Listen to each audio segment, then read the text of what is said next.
One use case for Reflect is to take a subset of your regression tests built in Reflect and run them as synthetic monitors in a production environment.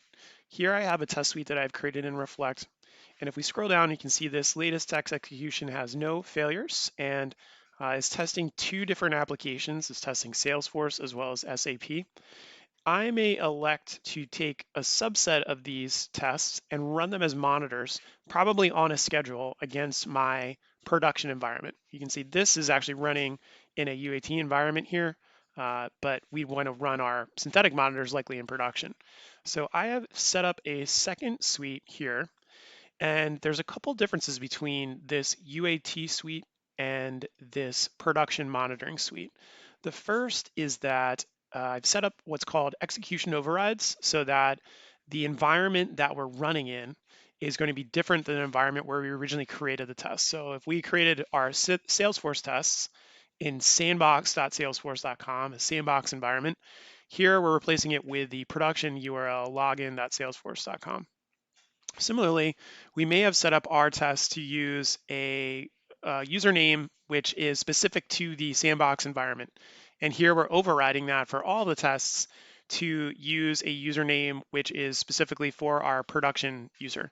Now you can override this for all tests in this location, or you can override it for individual tests.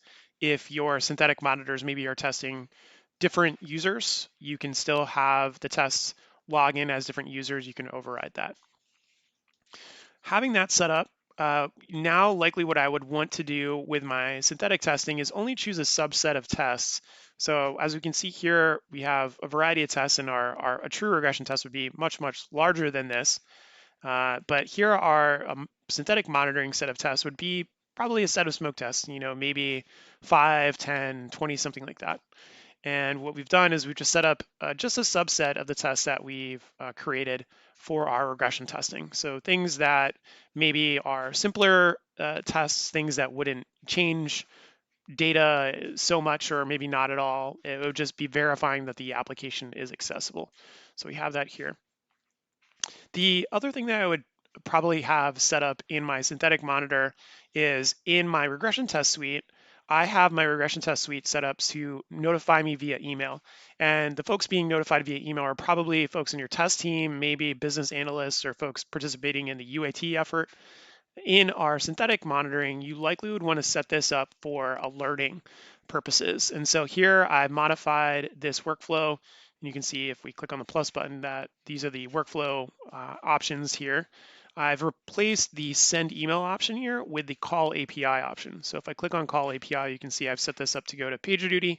I'm passing in a token, and I've populated the request body with the appropriate information so that when the alert is created, it has information for the ops folks to understand what happened.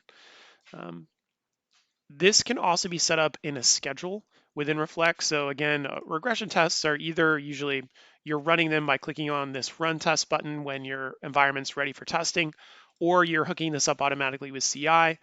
With production monitoring, synthetic monitoring, you likely would want to set this up on a schedule. Within Reflect, you can use our built-in scheduler or hook it up to your own scheduler and kick off the tests on demand via our API. So that's a quick overview of synthetic monitoring. Again, by leveraging the existing tests that you've created in Reflect, you save the time of having to duplicate that in some other tool for doing synthetic monitoring, and instead do it directly inside Reflect. Thanks for watching.